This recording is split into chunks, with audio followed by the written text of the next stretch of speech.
शेठ TJ education सोसायटीच्या NKTT महाविद्यालय यांनी कलामंडळ यांच्या समवेत NKT कला महोत्सव सोनरस ही आंतरमहाविद्यालयीन स्पर्धा महाविद्यालयाचे प्राचार्य डॉक्टर दिलीप पाटील, कार्यक्रमांच्या समन्वयक डॉक्टर योगेश्वरी पाटील आणि डॉक्टर पल्लवी शहा यांच्या मार्गदर्शनाखाली 17 आणि 18 जानेवारी रोजी आयोजित केली।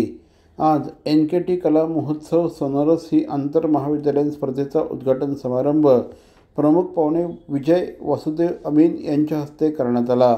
महाविद्यालयाचे प्राचार्य डॉक्टर दिलीप पाटील, त्याचप्रमाणे समन्वयक योगेश्वरी पाटील, पल्लवी शहा यांच्या उपस्थितीत हा कार्यक्रम संपन्न झाला। या स्पर्धेत विविध management, IT art, fine art, performing art यासारख्या अनेक विभागाच्या 44 स्पर्धा आयोजित करण्यात आल्या आहेत।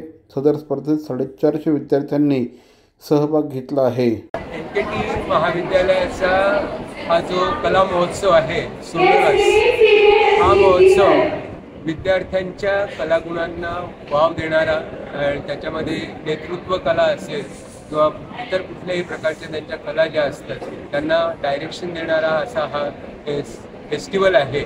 आणि हा फेस्टिवल विद्यार्थ्यांनी विद्यार्थ्यांसाठी आयोजित केलेला आहे। याच्यातून विद्यार्थी घडणार, विद्यार्थी वर्गात शिकतात पण वर्गाबाहेर ते घडत नसतात। हा फेस्टिवल अतिशय मोठा हो, महान हो, अशीच फक्त मी यावेळेस सगळ्यांना शुभेच्छा देतो। आज मी खूप भाग्यवान समजतो, मला आज डॉक्टर साहेबांनी इथे बोलवलं या उत्सवासाठी। आज सुरुवात आहे, आज 2 दिवस आहे हा उत्सव।